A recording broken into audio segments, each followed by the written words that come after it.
పదే దీక్ష గురించి ఉబలాట పడుతుండ్రు. మేము ఎప్పుడు కూడా చావు నోట్లో తలబెట్టి తెలంగాణ సాధించినమని మేము ఎప్పుడు చెప్పుకోలే. 24 గంటలు తిరగకంటే ముందే నిమ్మకాయ రసం దాగి మేము నిమ్స్ హాస్పిటల్లో ఎక్కించుకొని మేము ఎప్పుడు దీక్షలు చేసి చావు నోట్లో తలబెట్టినమని అబద్ధాలు చెప్పలే. రెండవది, 100 రూపాయలు పెట్టి పెట్రోల్ కొనుక్కున్నాం కానీ 10 పైసలు పెట్టి అగ్గిపెట్టె కొనుక్కోక డ్రామా చేయడం ద్వారా శ్రీకాంతాచార్యని, ఓ ఈశాన్ రెడ్డిని, ఓ యాదయ్యను మేము బలి కొనలే. మేము ఎవరి శవాల ప్రాతిపదికనో ఎవరి ప్రాణాల ప్రాతిపదికనో మేము అధికారంలోకి రావాలని కోరుకోలేదు. కోల్పోయిన అధికారాన్ని మళ్ళీ ఇతర ప్రాణాలను బలిచ్చి కుర్చీలో కూర్చోవాలని అనుకోవడం లేదు. అయితే తెలంగాణ రాష్ట్ర విశాల ప్రయోజనాల దృష్ట్యా అక్కడ కల్వకుంట్ల తారక రామారావు గారు, ఇక్కడ తన్నీర్ హరీష్ రావు గారు దీక్ష గురించి ప్రతిపాదించారు. తప్పకుండా జంతర్ మంతర్లో చంద్రశేఖరరావు గారిని రమ్మనుండ్రి. చంద్రశేఖరరావు గారు, నేను ప్రతిపక్ష నాయకుడిగా చంద్రశేఖరరావు గారు, సభాపక్ష నాయకుడిగా నేను తెలంగాణకు నిధులు తెచ్చుడో అవసరమైతే సచ్చుడో తేలుద్దాం. మేం సిద్ధం. తారీఖు పెట్టండి, చంద్రశేఖరరావుని తీసుకొని రండి. రైట్, అసెంబ్లీలో ముఖ్యమంత్రి రేవంత్ రెడ్డి మాట్లాడుతున్నారు. లైవ్ చూద్దాం. ప్రదర్శిస్తున్న కక్ష కానీ, ఇవ్వాల్సిన అనుమతులు కానీ, విడుదల చేయాల్సిన నిధుల విషయంలో వారి అభిప్రాయాలు చెప్పిండ్రు. వారి అభిప్రాయాలతో పాటు వారు ఒక సూచన కూడా చేసిండ్రు.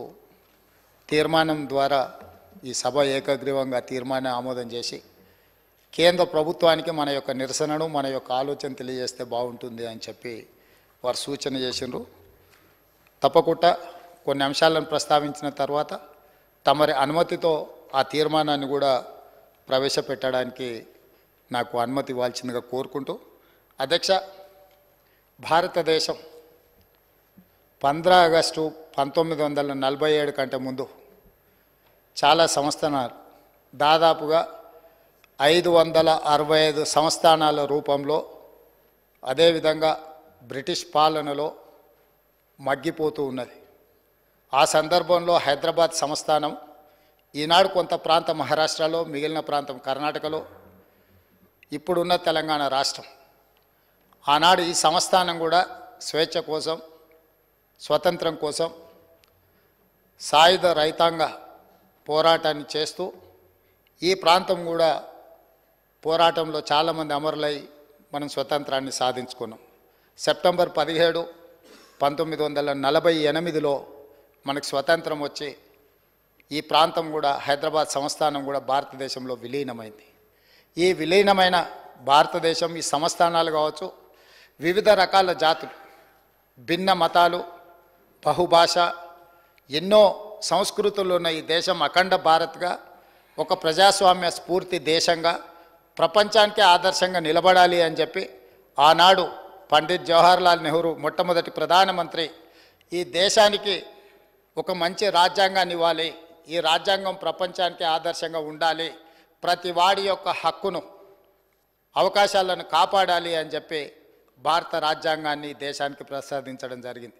డాక్టర్ బాబాసాహెబ్ అంబేద్కర్ గారి నేతృత్వంలో మేధావులు అందరూ కలిసి కూలంకషంగా చర్చించి ఈ దేశానికి ఒక గొప్ప గ్రంథం, మన రాజ్యాంగాన్ని మనకిచ్చారు. ఆ రాజ్యాంగం యొక్క స్ఫూర్తి మీకు అందరికీ తెలుసు అధ్యక్ష, మనకందరికీ తెలుసు, సభలో ఉన్న సభ్యులకు, 140 కోట్ల ప్రజలకు కూడా ఆ స్ఫూర్తి మనకు తెలుసు. ఏ ప్రాంతానికి కూడా పాలకులు అన్యాయం జరగకుండా యూనియన్ ఆఫ్ స్టేట్స్, వివిధ రాష్ట్రాలను సమానంగా చూసుకోవడానికి అవసరమైన విధి విధానాలు రూపొందించి ఎలాంటి వివక్ష లేని పరిపాలన జరగాలని వారు స్పష్టంగా రాజ్యాంగంలో పొందుపరచడం